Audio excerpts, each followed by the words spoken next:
Welcome back. You are listening to Nate the Hate on YouTube, iTunes, Spotify, and Google Podcast.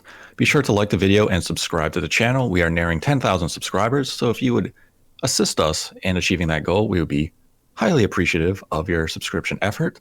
And today's episode is dedicated to the Zelda Sensei and Shamsa.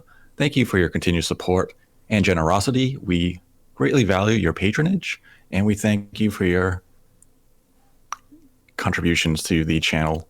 And if you'd like to support the channel, we have a Streamlabs link in the description below. Make any donation you'd like, ask a question, we will answer it at the end of the episode. If you donate $100 or more, we will dedicate the episode to you. And I'd like to welcome my co-host, Modern Vintage Gamer. What's going on, Nate? Great to be here. Always great to have you. And we have a fun episode today. We're going to talk about Nintendo once again for the second time in 2021. And I have a feeling Nintendo is probably going to be a topic matter that we're going to have a lot in 2021 because their year seems to be the most exciting and also the most mysterious of the three companies, though Microsoft and Sony are also going to have a exceptional year once they start to roll out some software for the PlayStation 5 and Xbox Series X. But Nintendo had a nice little announcement this morning where we saw the first or second trailer for Super Mario 3D World and Bowser's Fury. But this trailer gave us a first look at Bowser's Fury, and it also gave us a look at a brand new Nintendo Switch that is Mario themed. And if I recall correct, this is something that we made mention of way back in September when we were giving some predictions about what we would see from Mario's 35th anniversary. We did, Nate. We called it. We did say, and we felt pretty strongly that we felt like there was a special edition Mario themed Switch. And we got the Game & Watch instead, right? And I think we were a little perplexed as to what happened. And I guess we just wrote off that, well, maybe Nintendo, you know, with COVID and everything is not really equipped to handle a limited edition Switch. And here we are, you know, it's now January, and all of a sudden with the Mario 3D World Bowser's Fury announcement reveal this morning, we have got the elusive Nintendo Switch that we were waiting on. So a very, very good announcement. I think I'm going to get it because I love the way it looks, and it's kind of the way that I envisaged what it would look like in my head, you know, when I was thinking about this. And I got to say, I'm on board with it. So I don't usually tend to buy second or third, you know, pieces of hardware that I already own, but this one does warrant me taking a look at it, so I'm going to check it out. What did you think of the limited edition Switch? It looks really nice. It definitely has that Mario feel and theme to it. I like how they use the Joy-Con grips and they had the blue on it to really get that feel of Mario illustrated. Yeah. And I mean, I don't know how many people really use those Joy-Con grips anymore, but it's nice that they actually went that far and made that blue. My only pet peeve is that the back stand is still black. Everyone was, the kickstand. A lot of people were telling me about how they didn't know why they left it the way it was. Yeah, why isn't that blue, or even make it green and make it look like a Mario pipe? Yeah, make it like an accent color or something to make it look a little different. I think that would really kind of round out the packaging.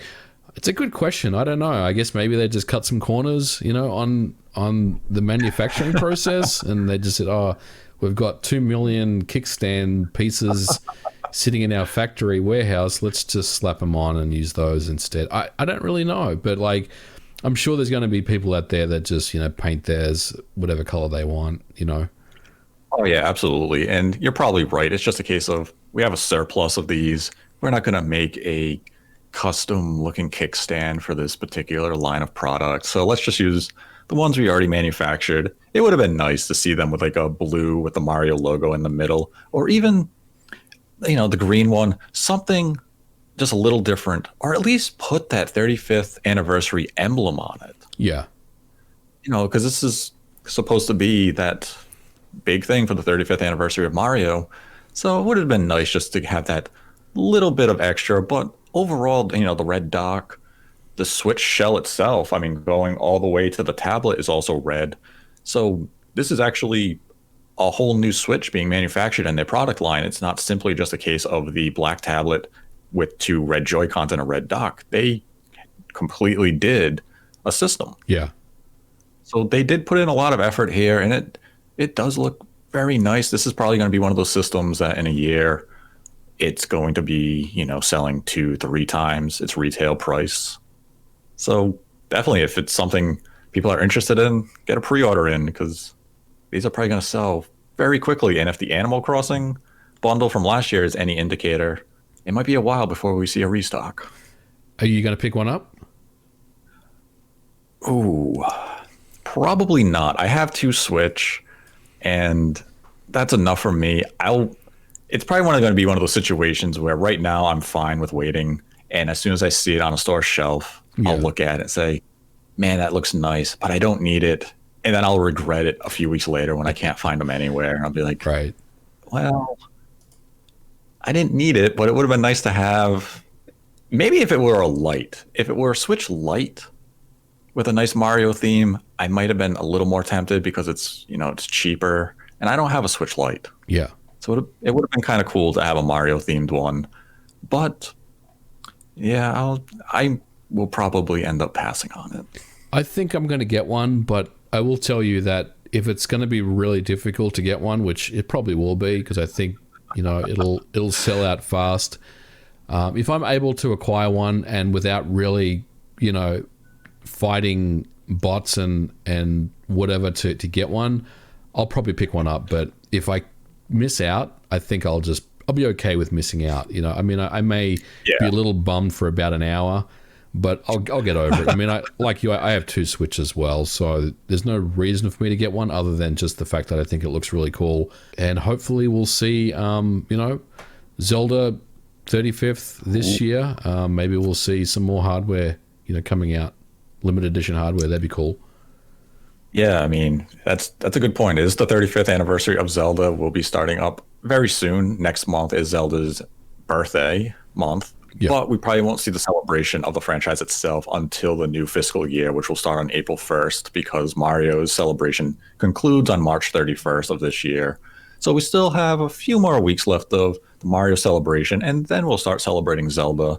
But absolutely, I can see a Zelda-themed Switch coming in the back half of 2021 or early 2022. And that could be a really sharp-looking system. We had the Wind Waker Wii U, and that was nice. It had the Hyrule design. It had, the language and everything written on the gamepad itself. Mm-hmm. So we could be looking at a pretty sharp-looking Switch for Zelda in the coming months. So I'm curious to see what Nintendo really does with Switch moving forward, because I'm definitely one of the people who thought Nintendo would have been a lot more experimental with the dock and even themes with the Joy-Cons to do them for a variety of their software. Like we had some Splatoon Joy-Cons. We had, I believe, Smash Brothers and Xenoblade. Yep. But I thought they would have gone a lot further with that customization by having a huge range of options of Joy-Cons to represent their franchises.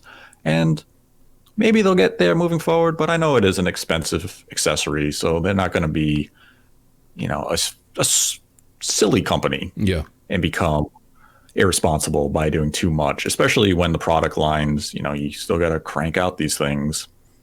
Just for normal consumers, you don't want to get too invested in those themed Joy-Cons. Yeah.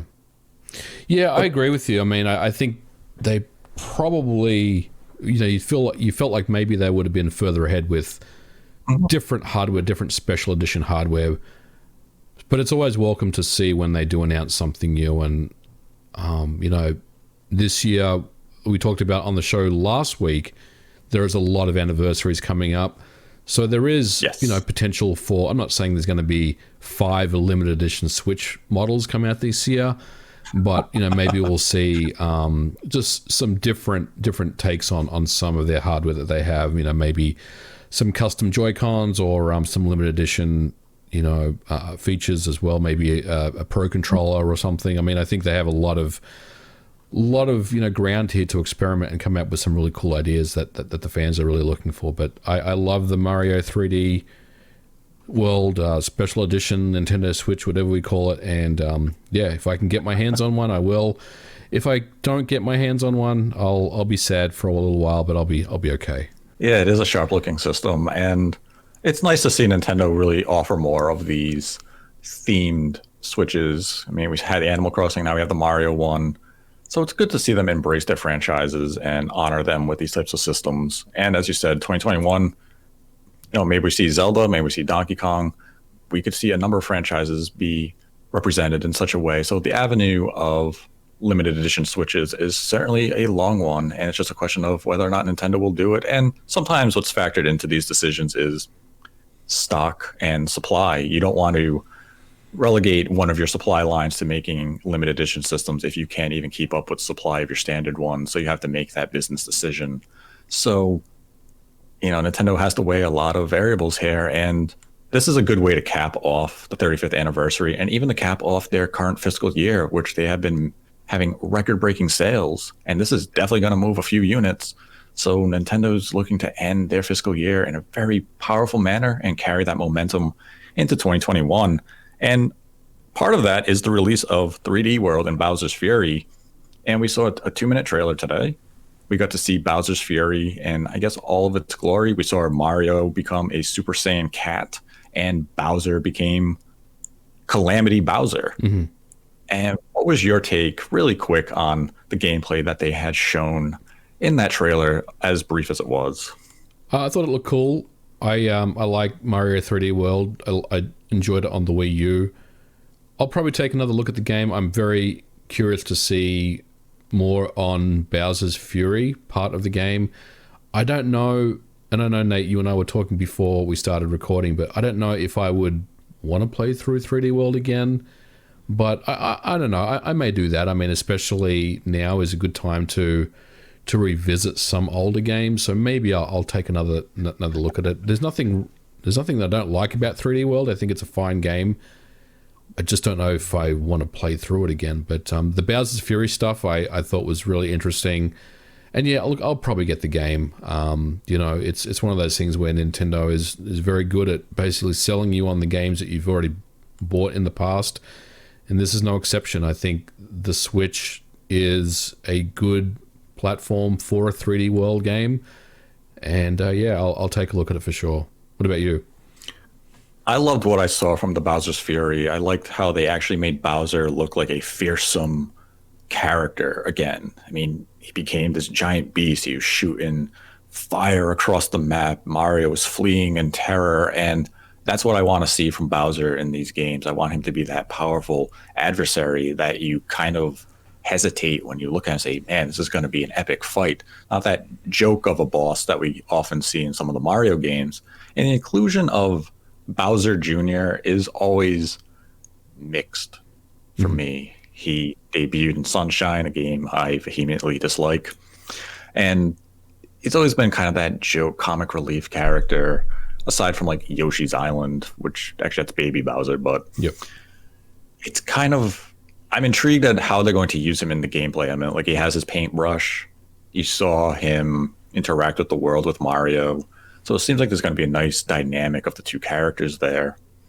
And one aspect that they didn't really get into in this trailer, but we have seen it mentioned in the original trailer and on the game's website, is that the game does have online. Yes. So that might be the thing that gets me to replay 3D World, is playing online with a friend or a group of friends, because 3D World to me really shined as a multiplayer game, not so much as a single player 3D Mario game. It had fantastic local couch co-op, but when I played it on my own, it felt just like a very safe, not exactly a exciting 3D Mario game, but it was still quality, top-notch quality. Yeah. So this one with online, I think I would revisit it, but I do hope I can play the Bowser's Fury content from the immediate. Like you boot up the game and there's just a little option as a screen tab that says Bowser's Fury. And if that game, if it's comparable to what we saw with Pikmin 3 Deluxe, let's say it's like a 5-6 hour campaign, I'd be content with that. Yeah. Yeah, me too. I'd be happy with it. And I do agree with you. Like, hopefully they don't make you play through 3D World to get to the Bowser's Fury content. Maybe you can just start playing that from the beginning. I think that would be a good path for them to consider, because I understand people are going to say, well, it came out on the Wii U. Not many people owned a Wii U, so not a lot of people played the game. But the game did sell to, I believe, over 50% of the Wii U user base. So it was just around 6 million total sales. And I'm one of those 6 million people. As much as I enjoyed the game back in the day, it's not a game I want to play through completely again. I want to get into this new content. That's what has me excited. Yeah. Not 3D World on its own. And Nintendo clearly views this new content as something substantial because that's what they focused on. Yeah. That is the selling point, and they recognize that. Definitely. I mean, I think, when you bring out these games that were on the Wii U and you port them to the Switch, and Nintendo's done this, offering some new feature or some new functionality as part of, hey, we know that many of you have, or I should say, some of you have played this game before. So if you want to take another look, here's some really cool new content as well. I think that's very, very important. And look, they're doing a good job with these ports that to the Switch that came from the Wii U. So yes. I think it's a smart move, and I think it will definitely do well. I think it's going to sell X number of million units, as we would come to expect with a game like this on the Switch. Oh yeah, this game is going to sell a lot of copies. It's probably going to outsell the Wii U version easily in less than a month. Yeah, easily. This is easily a 10 million unit seller for them. And I think it's kind of funny that last year in January, we saw the release of New Super Mario Bros. U Deluxe, which really didn't have that much in terms of what I would consider deluxe content. And now we have 3D World and Bowser's Fury, which lacks the deluxe brand, have substantially more content, more new features, and more quality of life changes. So when I look at deluxe in this is really a deluxe treatment of a game, whereas the other one was just a port. Yeah. So I'm happy that Nintendo did commit time to create brand new content for this type of release, because it really makes double dipping easier to swallow. Definitely. Yeah. And I will definitely check it out. Hopefully, hopefully we can get to Bowser's Fury without having to complete 3D World first. That would be, I wouldn't be too happy with that, but I think Nintendo will do good with the people, and I think it will be a very accessible game on either part. If you want to play Bowser's Fury first, I think they should and they will let you jump into that. Or if you want to play 3D World for the first time or revisit it if you've already played it, I think you can do that too. And look, it's a fine package, especially for this part of the year. I think it's going to sell well, as you said, for sure. Yeah, plus it has Cat Mario, and Cat Mario's cute. It's coming out just before Valentine's Day on February 12th. So if you can't go anywhere on Valentine's Day and you and your significant other enjoy playing video games, there's nothing better than some couch cat co-op with Mario and Peach in 3D World. So it'd be a fun little game for you to play together. Absolutely. And now the big topic of today's episode, and we touched on this a little bit in the previous episode, is the Switch Pro, because after we recorded that, what ended up happening was a data mine happened where the firmware was reverse engineered, and they found some mentions of some curious bits of information. And before we deep dive into that, I was wondering if you could give the listener a little background on exactly what reverse engineering of a firmware means and entails.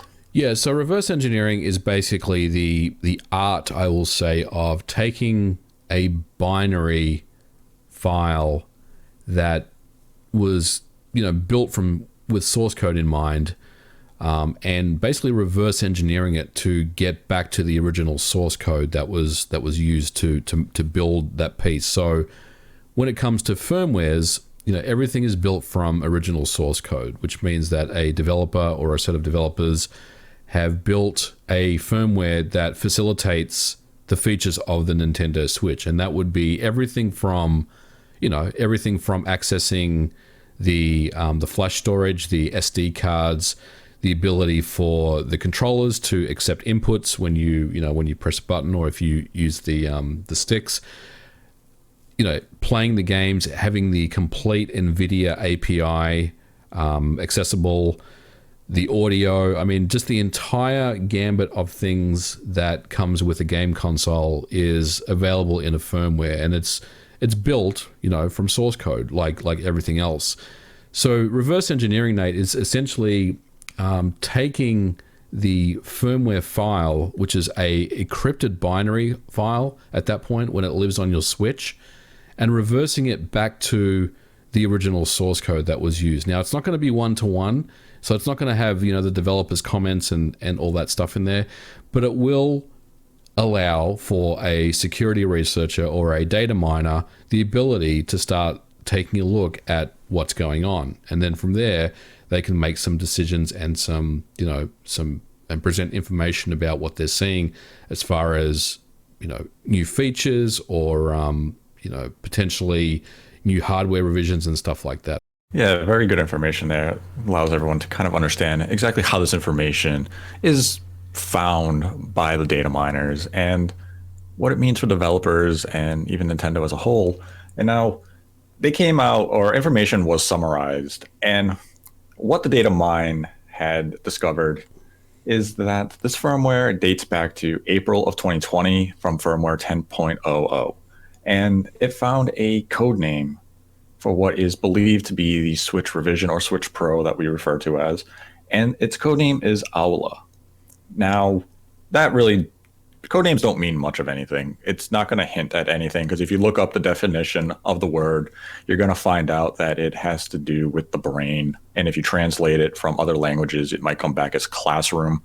There's really nothing there that you're going to read into and say, oh, must be the direction. Mm-hmm. So the code name, that's all it is, the code name.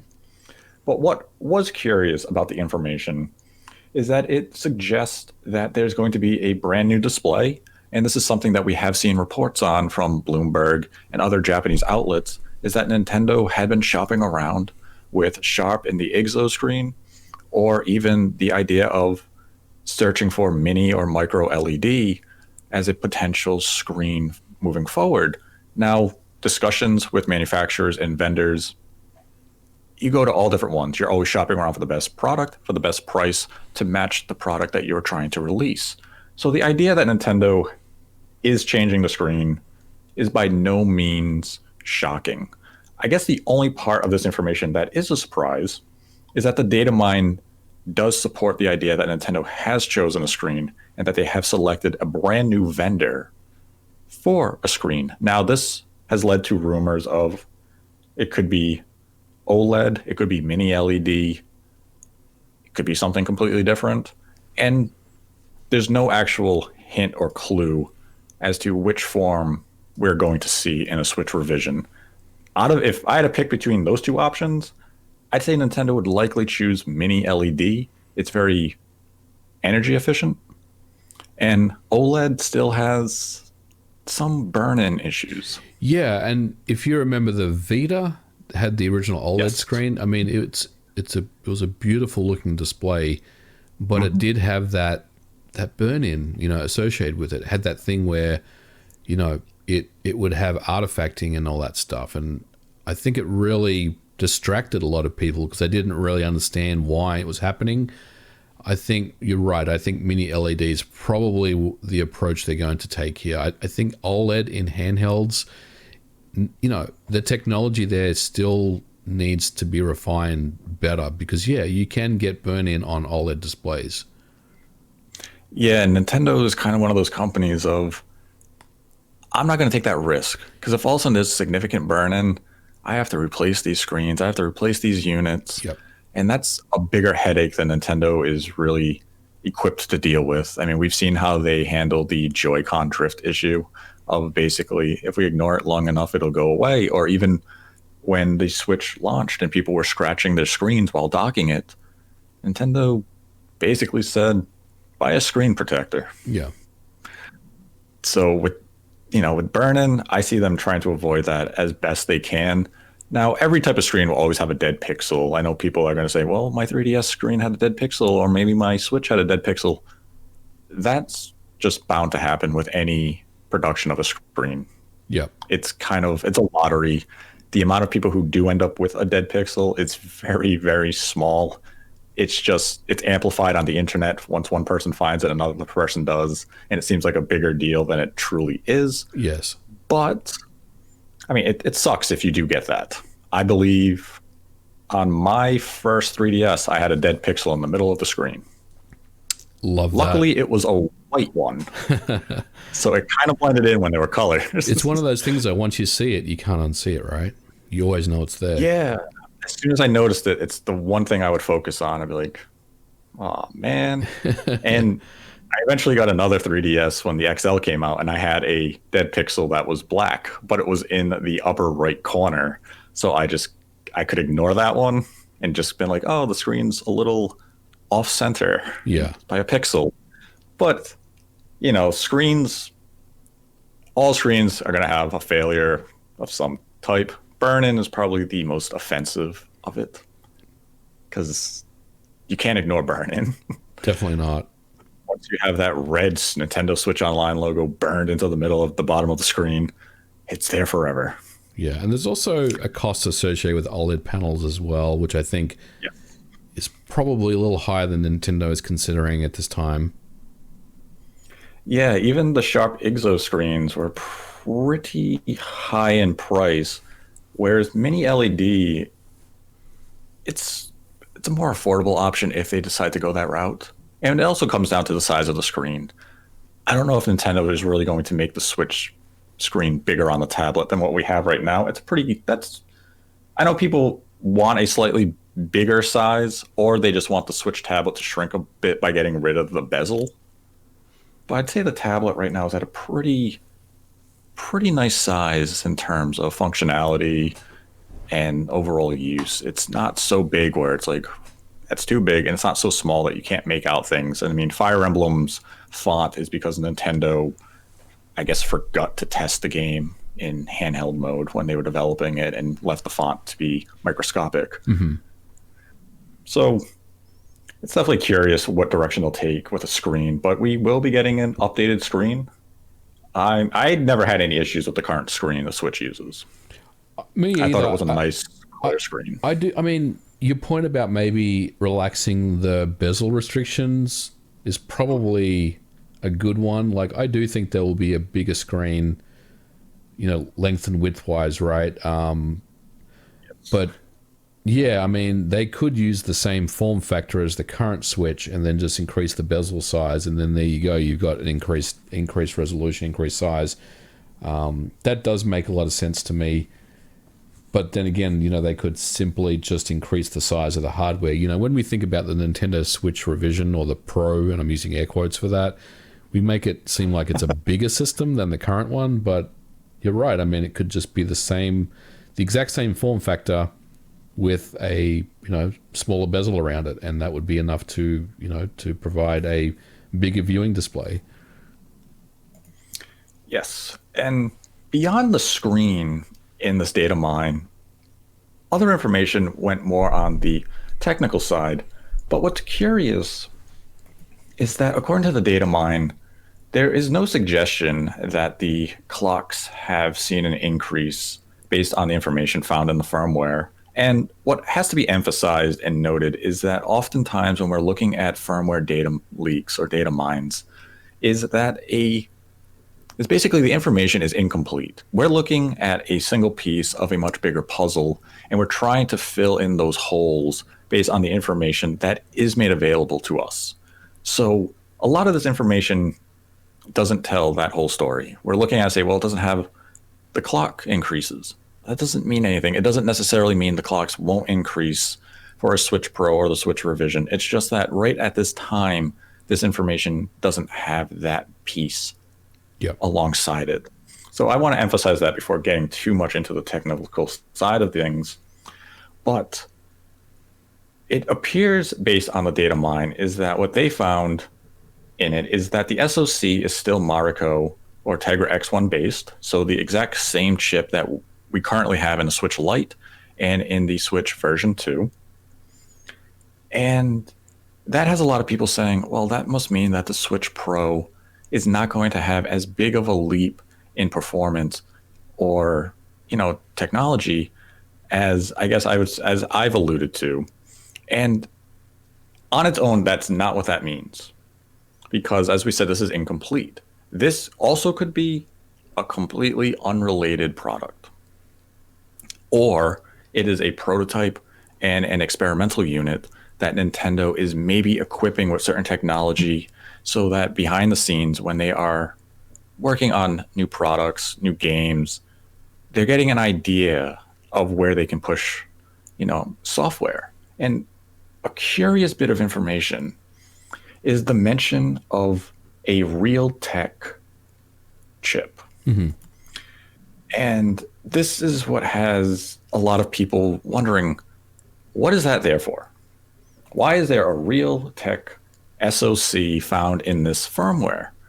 And there really isn't a clear-cut answer here, because the Realtek SoC, based on the Datamine information, it isn't in the Switch itself. It's believed that it might be part of the dock or some sort of supplementary device. Now, its main use, as far as my understanding is that the Realtek would be used for multimedia boxes, and it's going to be used for a 4K image. But Mariko, or the Tegra X1, is more than capable of delivering a 4K image for media and games. So why would Nintendo want to have a separate SoC for 4K purpose when you already have a chip that could do it? So what would be the purpose of this Realtek SoC being discovered in the Datamine? Well, I mean, this is all speculation. Like, Yes. I think what comes to mind for me is that maybe they want to not use Mariko for the upscaling and just keep that available for, just for games, right? Having the full level of performance from Mariko without having to utilize any of the upscaling features, which would take a percentage of processing power away from the games.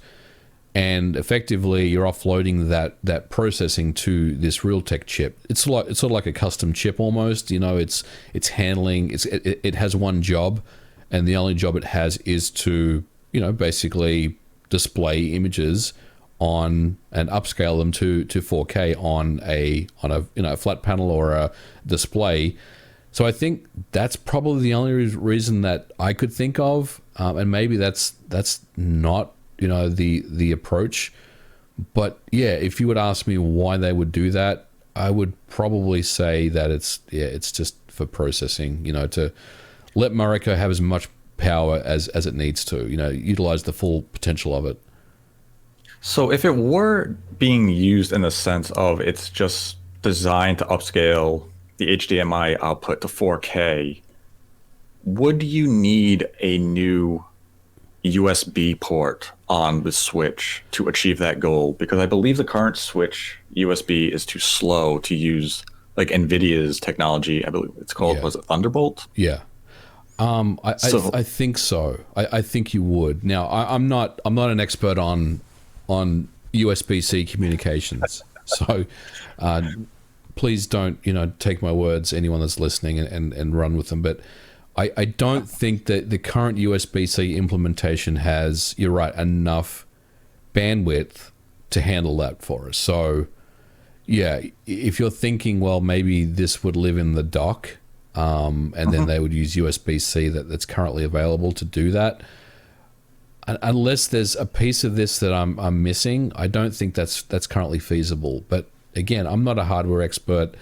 There may be a way for that to happen. Now, one thought that did come to my mind is I am a believer that this is a experimental prototype type of unit. And what they're doing is they have this Realtek chip in a dock. They've overclocked the Mariko chip in what we have as the current Switch. And they are testing 4K output in anticipation for having 4K on the Switch Pro. And what we found in the firmware via the Datamine is simply that test unit, because they want to see what they could actually deliver with these systems. So they made a Frankenstein of all these parts to say, well, what are we actually going to target and what can we deliver in this form factor? You're testing heat, you're testing a variety of possibilities, is it viable to look at all this information and say, this isn't a product coming to retail? This is a product for Nintendo's experimenting. It absolutely is viable. And you bring up some good points. I mean, I think that, look, Nintendo is a very, very, secretive and private company, right? Like, their intellectual property is what they live and die by, right? So the way that they handle their affairs, even from developers, even with developers that have access to dev kits and stuff, developers aren't privy to most of this information. Most of the time developers will find out about something maybe a week before the public do. So like, I can tell you, as a Nintendo developer, I don't see any information about a new Switch anywhere, right? There's no documentation of that. It doesn't exist, right? So what am I getting at? Well, the way that Nintendo could potentially test features of a revision of the hardware would be to incorporate some parts, not the entire suite of features they want to upgrade to a new Nintendo Switch or a Switch Pro, into the firmware. And what that would do is allow them to test, a new panel or a new chip that has the ability to display 4K with upscaling, without really messing with the kind of the current ecosystem. Like, if you drop a firmware that has the ability to run 8 gigabytes, right? And then you have the ability to use a new chip, right? A new SoC that has a different code name, which is not Mariko. And you have a new chip in the firmware that talks about, 4K upscaling, as well as one that has increased memory clocks. I mean, those pieces, like those 4 or 5 pieces, it's a giveaway, right? It's almost like, well, you're showing us your cards, right? You're showing your entire hand of what you have right now. If you're holding a poker hand, you're basically just giving away what you got, right? So I think Nintendo is slowly and very meticulously testing features of their next revision and putting them into firmware revisions. But I agree, Nate. I don't think that this is anything beyond a prototype, that we're seeing. So essentially what they're doing is they're testing the new panel with the new chip, but they're keeping everything else the same, which gives them the ability to test the new panel and what that will entail on a current revision of the firmware with the current revision with the current iteration of games that are available, with all the games that are currently available on the market. So I think it's a smart move that they do that.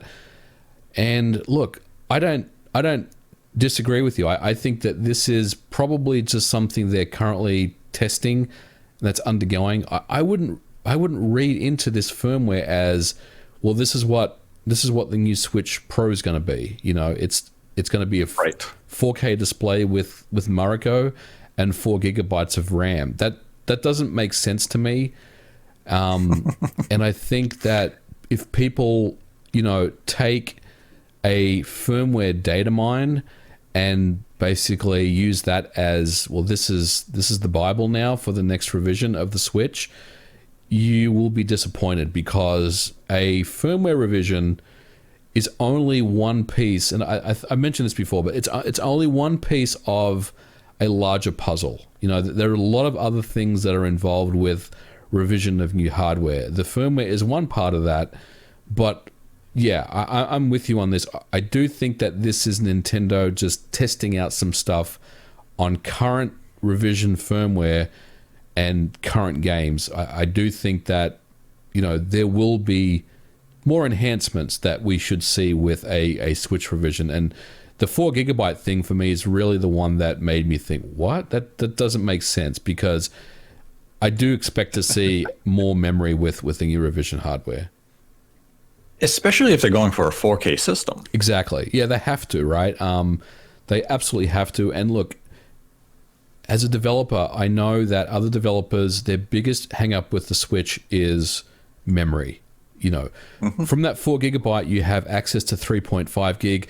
The half a gig is available. The Horizon OS or the firmware is using the other, half a gigabyte of RAM. So really, that's always been kind of the biggest issue. So if we don't get more memory on a Switch revision, there's something wrong, So I do anticipate that we will going forward. Yeah, and as you mentioned, everyone should caution their expectation of like the Switch revision in the sense of don't look at the data mine and say, oh, that's all it's going to be. That's disappointing. You shouldn't jump to those conclusions.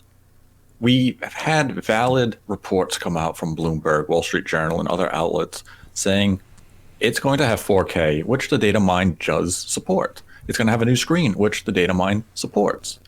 And as we said, this is one piece to a much bigger picture. And what we're kind of seeing is we're kind of seeing information become corroborated. The information that came out from those outlets many months ago is now being corroborated by some of the information found in these firmware Datamine leaks. And what we have to look for is that bigger picture. And as you just mentioned, if this is a system that's looking to do 4K output, that 4 gigabytes of RAM really isn't going to cut it. And I don't think NVIDIA is going to be the company who's going to let Nintendo come out with such a subpar amount of memory bandwidth for a 4K device. Now, if we're just talking 4K upscaling, that's where I look at that Realtek chip again and say, what is the purpose of you when you can do that already? Nintendo disabled that feature in the current X1 and the Switch. They chose not to allow for 4K upscaling on a hardware level. I don't see them releasing a dock with another chip inside of it, which would mean the dock would be pricey. It's not going to be cheap just to do this native or non-native, I guess you would say, because it's not going to be hardware. It's going to be from the dock itself, 4K upscale. Yeah. It seems like a lot of moving parts when the solution to the problem could already be there. You're just adding another variable that isn't necessary. Right. Now, one thing about the Realtek chip is that it's in use right now. It is being used by Mario Kart Live. And it's to send that image back from the camera to the Switch. Well, I mean, are we already using Owler then? I mean, because it talks about how the Realtek chip is not on the device itself, right? So we're assuming it's on the dock. So are there new switches coming out that just regular switches that will have Owler? The Owler chipset, I guess, or the Owler revision, and Mario Kart is what we're talking about. I mean, that's a really good point. Are we kind of thinking about things in a different way than what we should be? It's very hard to know. Like the thought that just crossed my mind, and it's something we talked about many months ago. What if we are looking at a Switch Lite here? We're talking about a Switch Lite that's going to have a revision to Owler. Yep. But it's going to have wireless docking. It's possible. Yeah. And that dock you plug into the TV is going to have the Realtek chip that is going to convert the image from your Switch Lite, upscale it to 4K. Yeah. I mean, doesn't that kind of fit what we're discussing here? It does. And again, we're assuming that anything that is found in a data mine of a firmware that's new information pertains to a Switch Pro. But what if what if it is a revision of the current Switch that's just going to be a silent, update? I mean, like, that's what I was kind of thinking of. Like, everyone's looking at this thing saying, well, this must be the Switch revision of the Switch Pro. Right. What if this is a Switch Lite Pro? I remember when Mariko was first found in the Datamine, a couple of years ago, everyone thought that was the Switch Pro because it's like, oh, this is a new chip. This is it. And, well, technically, yes, it was a new chip, but it ran at the exact same level of performance as the current Switch hardware with the same features. And on paper, at least what we're seeing, it's the same thing again, albeit with the Realtek chip. So it could be just, it could be just a Switch Lite that gets a revision.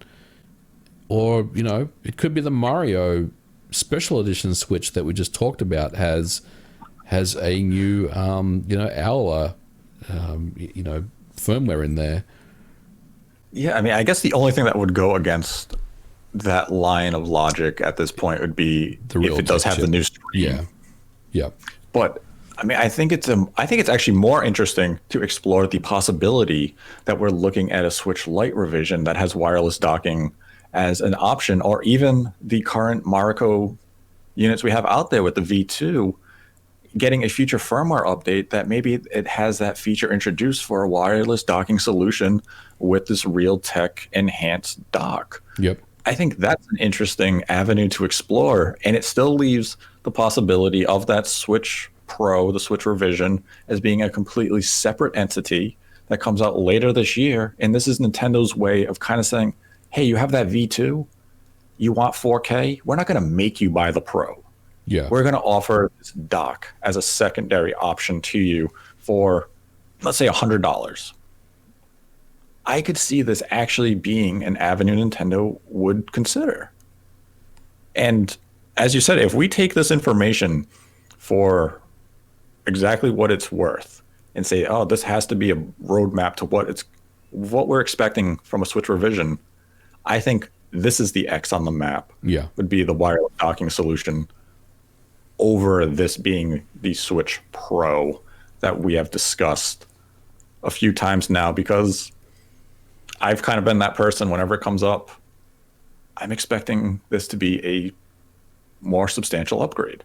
I'm expecting NVIDIA to introduce the technology that it has with DLSS for a Switch Pro. The time is right. This is a good way for Nintendo to look competitive. But wireless docking could also be a game changer for them. Mm-hmm. Yeah, absolutely. And it gets people kind of interested in a light. You can upgrade the light and have a docking option for them.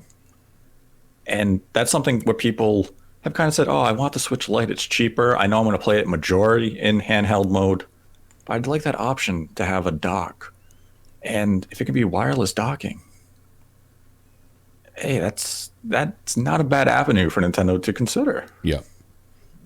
Now, I mean, this is just speculation based on the information provided. And I haven't seen anyone else consider the idea of wireless docking solution anywhere else. Everyone's focused that this has to be the Pro. But this could be a reverse Wii U. Yeah, exactly. It doesn't smell like the Pro to me. Right. This Datamine doesn't feel like the Pro to me. It feels like some type of existing iteration on what we have. And yeah, I would say if this is definitely something that they're planning on running with, then yeah, it's something that complements the existing set of hardware, like you said. Yeah, if I had to hedge my bet right now, I'd say that Aula is likely more related to a wireless docking solution than to an actual Switch revision. But we also have to entertain the possibility that it is just a prototype internal experimental unit that never sees retail release. Yes, that's true. And there's a good point too, because firmwares are always being upgraded. Now they're saying that since firmware 10 that this is available. Nintendo has got on the dev kit side, there are firmwares that go a lot higher than retail. So there are a lot of things that are in flux right now. I'm not suggesting that this stuff has been pulled from current firmwares that are on dev kits, but there's always things that are going on in dev kits as far as adding enhancements and adding features to revisions and to firmwares. So it's definitely something that, like we've said, it's very interesting, and it does potentially answer some questions. But if you kind of hang your hat on this information being what the next Switch Pro or the new Nintendo Switch will be, I would really consider opening your mind a little more and thinking about the bigger picture here. Yeah, absolutely would agree with that. Because as you brought up earlier, when we saw the Marico Datamine firmware leaks at the time, we were looking and saying it's a brand new chip. We know it bats far higher than the current X1 in the original Switch. So we are expecting a lot of improvement in terms of performance. Nope, instead Nintendo clocked it at the exact same speeds to preserve battery life. We didn't see any performance changes. And that can simply be the case here. The Realtek chip just introduces the possibility of maybe a wireless docking solution, or as we said, it's just background testing and it's never going to come to retail. But I like that avenue of speculation more than saying this is what the Switch Pro is going to be, because I would definitely say that's not what the Switch Pro is going to be. I expect something more exciting, more substantial, and bigger from Nintendo and NVIDIA moving forward when they do want to come out with a full-on revision slash. Yeah, I mean, let's consider that this is the Pro for a second, right? Let's just say all this information will be the Pro. What kind of update would this be to the average person? Why would it be compelling enough to upgrade to a new Switch model if this is what we got now? Sure, a new chip that handles display up to 4K or upscaling to 4K, that's kind of cool, but everything else doesn't change. Everything else is exactly the same. So where is the benefit? Where is the premiumness of this product? Where's the upsell? Why would I buy this, over what we currently have? And I think that's the big thing, is that where's the upsell and why would I update my current Switch to this? Like, I play my Switch on a 1080p screen. I am more than satisfied with what I'm getting from it. I wouldn't buy this version of a Pro based on the Datamine information solely for 4K upscale. It means we're still not going to get modern features like HDR, ray tracing, DLSS. So it's still just the Switch I currently have with 4K upscale enabled. And even with that being there, the games still aren't going to be picture perfect on a 4K TV, so you may as well keep your current Switch, play at 1080p on a 1080p set. And I understand people have already upgraded to 4K displays, so they are looking for a better solution to play their Switch games. But I wouldn't double dip on this unit just for that. Right. I want something more substantial from something you would market or brand as a Pro. I need modern day features like HDR or ray tracing, and I don't think NVIDIA would waste their time on something like this for a substantial hardware upgrade. This just feels like, let's give something to the current models. But man, if this actually was the direction the Pro went, I'd be quite disappointed. Yeah, there's nothing premium about it. It would be a disappointment. I think back to the new 3DS over the existing 3DS and what they provided there, and there was enough there, hardware changes that they made to warrant that new system. They would need to do the same, and this would not be at that level at this point. This is just the same Switch, really, at the end of the day. Yeah, because when you look at the new 3DS compared to the DS or 3DS, what we saw was a huge improvement in CPU, a huge improvement in the camera to track 3D with your eyes. And I mean, we were getting exclusive games, Minecraft, Fire Emblem Warriors, Xenoblade Chronicles. There was also additional RAM as well, I believe. That was added. More RAM. Yep. It was, and I believe the CPU increase was something to the extent of like a factor of like what, 6? It was significant, yeah. It was a major upgrade. It just was a case of Nintendo never really took advantage of all of those upgrades outside of just a handful of games. And look, they may not, again, right? I mean, the game side may not change dramatically, but I do expect that what they give us hardware-wise is more than what we're seeing in this Datamine. I think this Datamine, like you said, Nate, is either something they're currently testing or they're testing pieces of it in preparation for something bigger, or it's really just a iteration of the current hardware in some capacity.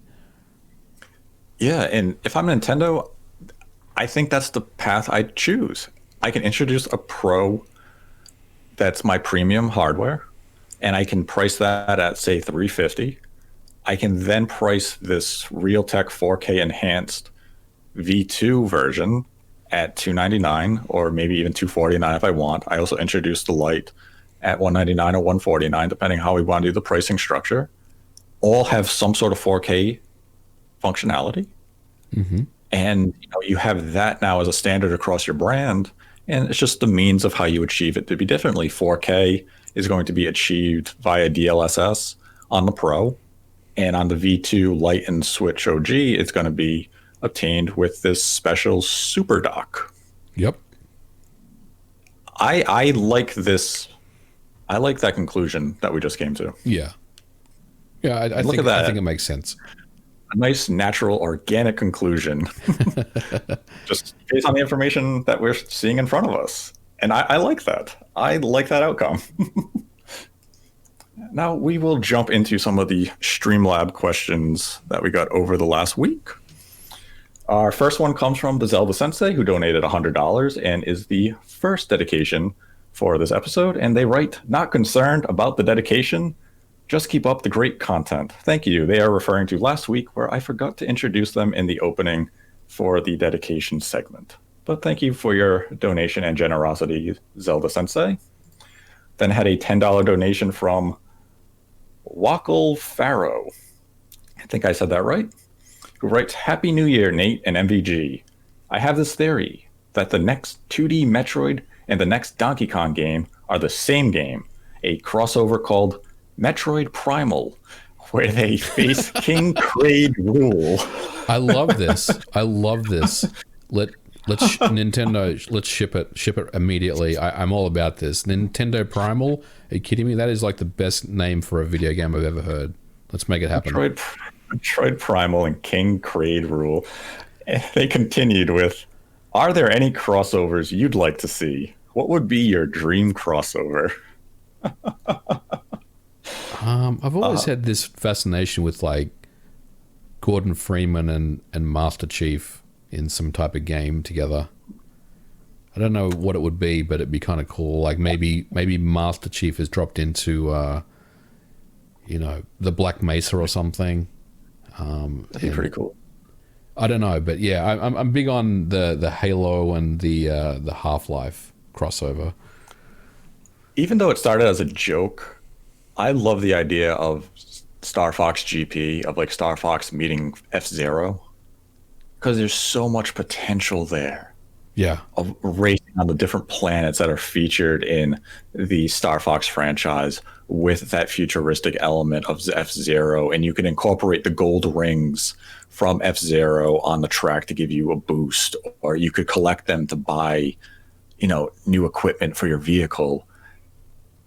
I would actually love to see something like Star Fox GP become real. I'm into it. Yeah, that sounds like a great game that I would love to play. And I have to make mention of Mario Rabbids, because if you would have told me 5 years ago that Mario is going to have a crossover with the Raving Rabbids as a strategy RPG, I would have said you are out of your mind. That sounds terrible, but Ubisoft created one of the finest Switch games when they did that exact crossover a few years ago. Yep. I want to see more from Mario Rabbids. Yeah, hopefully they have to do a sequel to that game. That game was way too successful for us not to see Mario Rabbids too. We then had a $1 donation from Josh Tarpley, who writes, "So I want to be hyped for Metroid stuff, but I'm trying to find out if I actually like Metroidvanias or not. Any recommendations for reference?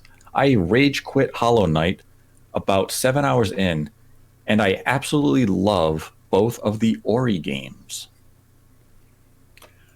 Ooh, if we're keeping it strictly to the Switch, I'd say you played 2 of the, or 3 of the best Metroidvania games on that platform. But if we can go to other systems, I'd actually on the Switch itself play Super Metroid on Nintendo Switch Online. I was going to say the same thing. Maybe keep it old school. Is Symphony of the Night on the Switch? If it is not.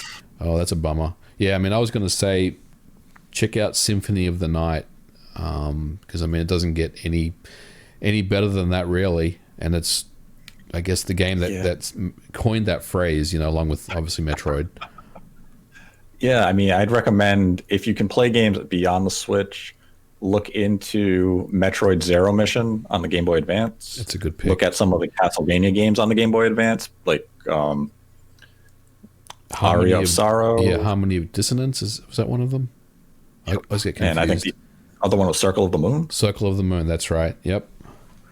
But try Super Metroid on Nintendo Switch Online. If that game clicks with you, I think you'll enjoy a 2D Metroid when it comes to the Switch this year or next year. So try those out and see if they resonate with you. Then had a $3 donation from Anonymous Gamer, who writes, I have a wild card to propose. What if Nintendo upgraded the dock itself instead of the console? Make it work with the current Switch, and you got the upgraded visuals and FPS while docked, and you don't have to buy a whole new console for it in the long term. We touched on that a bit this episode, and the only gate would be the USB-C speed on the Switch itself. I'm not sure if it's capable enough to handle all that. Right. But I guess, I mean, as we kind of concluded, maybe if they have that wireless docking solution where the dock itself has that Realtek 4K chip and you're connecting to it wirelessly to get that 4K image, you would at least get a resolution increase, but you wouldn't be able to get that FPS boost. We then had a $1 donation from Hazed, who writes, hello guys, love the stuff. I got to ask now that Nintendo decided to buy Next Level Games, do you think this sets a possible Nintendo buying up indie studios or panic button or the big get, Capcom? I don't think so. I don't think that Nintendo is in the business of mergers and acquisitions. I don't think they're actively pursuing buying studios. I think the Next Level Games acquisition was an opportunity that fell into their laps, and in some ways it was, we probably need to move on this, otherwise we're going to lose a bunch of really cool technology that they've come up with, and personnel, of course, and people. So I think that the Next Level Games acquisition was kind of the exception rather than the rule. If you go back and look at what they've acquired over the years, I think the one before Next Level was, and Nate, tell me if I'm wrong, was it Monolith Soft back in like 2008 or something? Or was it someone else? I think there was one more since Monolith, but it was a smaller company. Right. I mean, so I guess, look at their history of not buying studios. I'll say, I don't really expect that to change. Yeah, I don't expect it to change much. I could see them only acquire studios that they have worked very closely with over years, and that the studio then expresses interest in being bought. But Nintendo likes to contract companies and do work with them that way. Next Level Games is just an exception to the rule. The shareholders were looking to sell, and Nintendo saw the opportunity to buy. Had they not done so, Next Level Games could have gone to a competitor, which means Nintendo would lose one of their most consistent partners. So it made sense for them to purchase the company, as opposed to like Alpha Dream that went bankrupt. It was more financially smart of Nintendo to hire employees from Alpha Dream than to buy a company that was weighed down by debt. So indie studios they've partnered with a few times now, like Snipper Clips, those developers. I think it's in Nintendo's interest to continue partnering with those studios, but not to outright acquire them. But I do expect Nintendo will probably make some acquisitions in the next, couple of years if the opportunities present themselves to Nintendo. Nintendo's not window shopping for developers, right. But if the opportunity comes across their desk, they may consider it. Then had a $25 donation from Zadia Quest, who writes, no question, here's to growing the channel in 2021. Here's hoping, Zadia, here's hoping. We then had a $10 donation from No Rudev. I think I said it right. If I did not, I apologize. They write, hi, Nate and MVG. The Next Level Game acquisition got me thinking. What do you think happened to Brian Davis? His Twitter account is no more, and he was one of few developers who was actually very enthusiastic about Nintendo games and very engaging with the community. I don't know what happened to Brian Davis. Yeah, It's a good question. very good question. I wish I had an answer to it. I'm going to have to ask around, see if anyone knows. We then had a $5 donation from Skitittles, who writes, so the year exclusivity of Final Fantasy VII Remake is up in April. Do you guys predict we'll see it release on Xbox and Steam in April, or does Square wait a bit? And why the hell isn't there a PlayStation 5 version or patch already? Feels like a missed opportunity. There is a rumor of a patch that's kind of floating around that we will see an enhanced PS5 version. So I would expect we will. As far as will we see it on xCloud and on the Xbox and whatnot, yes, but maybe not for a while. I could see Sony coming in once again and dropping some money at Square to prevent it coming from the Xbox for like another year. Yeah. I anticipate it probably drops on Steam almost as early as April. Like the minute that deal is up for the PlayStation 4 exclusive contract, I think it drops on Steam like within a month. Yeah. PlayStation 5, ideally it is just a patch, but Square, I don't trust Square to just do that. I see them releasing a PlayStation 5 native version of Final Fantasy VII Remake with slightly new content, probably incorporate some of the features you'll see on the PC version, like ray tracing, and you're going to have to rebuy it for $60. But hopefully it's just a patch, but never underestimate the game industry's desire for money. We then had a $100 donation from Shamsa, no message. Shamsa is the second dedication to today's episode. Thank you for your continued support, Shamsa. We highly appreciate it.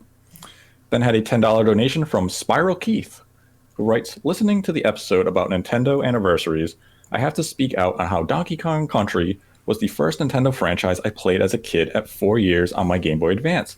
My love for the Kongs is huge. My question is, what is the game y'all played as kids that you remember vividly? That's going a ways back for you there, MVG. It is, but I mean, I think the one that stands out more than anything was Link to the Past, right? I mean, I played video games before Link to the Past, which I adored, but Link to the Past was just a unbelievable wow, oh my god moment for me that kind of changed my life really as far as how I felt about video games, and I think that's probably the big one for me. Yeah, I would agree with Link to the Past. The only other game I would say was probably Super Mario World, because my brother would give me a second controller and claim I was playing with him, and when he died, he'd blame me and punch me. So that's a pretty vivid memory of sibling abuse. Then had a $3 donation from Matthias Manchester. Who writes, hi, Nate and MVG. I have a question. If you could choose for one dormant franchise to be revived as long as an active franchise is shelved, what would you pick and why? I absolutely love the podcast, and I hope Nate lets his southern accent come out one day. Darn that Jeff Grubb for revealing I have a southern accent. Man, choose a dormant franchise to shelve an active one. Ooh. Wow. Man, I mean, I know what I would shelve. What? I would shelve Watch Dogs. Okay, that's a good pick. Yeah. Revive. And what would I bring back? I mean, Dead Space comes to mind as a good one. Silent Hill comes to mind, even though apparently it's coming back. Yes. I mean, there's some good ones. I'd probably say Dead Space for me. I think that's something that's kind of missing. But what do you think? I mean, you've always got an interesting take on this stuff. Who would I shelve? I like your Watch Dogs pick. Watch Dogs. I would choose Watch Dogs or Assassin's Creed. I think Assassin's Creed needs to go on a little longer break. I think you're being harsh. I wouldn't. I would continue with Assassin's Creed. Does this franchise need help? Yes. But I'm okay with the series. I think I'd put Assassin's Creed on the shelf for a little bit, and I would bring back 2D Strider. Oh, that's a good pick. Or Metal Slug. Ooh, yeah. I like where your head's at with that one. That's a great pick. I could get some old school Metal Slug back. I'd be okay with God, that. I love Metal Slugs. Then we had a $2 donation from Jackie G, who writes, "Hope you all are well. When do you believe Sony will release a State of Play? I feel like with the announcement of Returnal for March, Ratchet and Clank will really be pushing the launch window phrase that Sony used." You would be right. And I think it's kind of concerning that Sony just showed a trailer at CES and they had some release dates of games at the bottom, and Ratchet and Clank was shown in the footage, and Ratchet and Clank's release date was simply listed as 2021, the same release that Horizon Forbidden West had. And it's kind of hitting that point where, yeah, you're right. Launch window is typically 6 months, so it could bring us to April. So maybe they still get it, but they really need to communicate a release date for Ratchet and Clank as soon as possible. As for when do I think we could see a State of Play? Definitely before the conclusion of March. I would say mid-February. Yeah, I mean, they would have to show us something. And look, I don't want to speculate about what we saw at CES or what we didn't see at CES as far as release dates, but Ratchet, for me, I'm getting the feeling that it's more of a summer game now than a launch window game. Let's hope not. We then had a $5 donation from Almost, who writes, "How did you and MVG get to doing the show together? Love the show. Keep it up."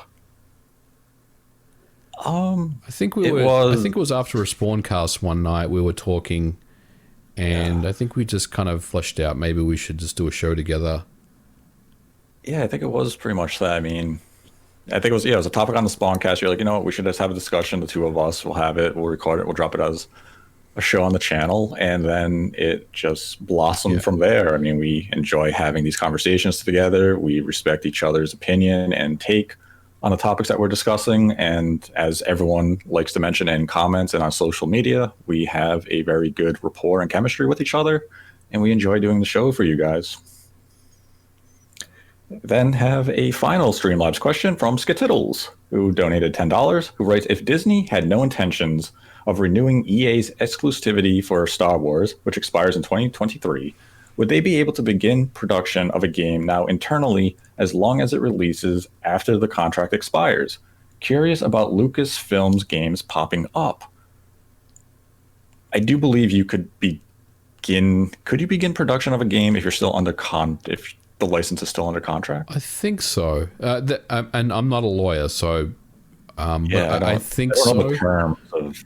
Yeah, like if EA wants to make KOTOR 3, right? I think they can and still release it after, that contract had lapsed or expired. I think so, but again, I'm not a lawyer, so there may be some more complications to that. Yeah, I'm not sure exactly how all the terms and dealings work behind the scenes. And that is our last Streamlabs question. I'd like to thank everyone who donated. If you'd like to support the channel, we have a Streamlabs link in our description below on YouTube. You can donate any dollar amount, ask a question, we will answer it. If you donate $100 or more, we will dedicate the episode to you. Today's episode is dedicated to the Zelda Sensei and Shamsa. Once again, thank you for your generosity and support. I'd like to thank MVG for joining me as always. Hey, thanks for having me on, as always. And you can find a link to MVG's channel in the YouTube description below. He has new content out every Monday, so be sure to give his channel a look. If you enjoyed this video, give the video a like. If you didn't, give it a dislike. Be sure to leave your thoughts on today's episode in the comments section. And be sure to subscribe to the channel as well. We are trying to hit 10,000 subscribers, and we are very close. So thank you to everyone who supports us and subscribes. And until next time, continue to embrace the hate.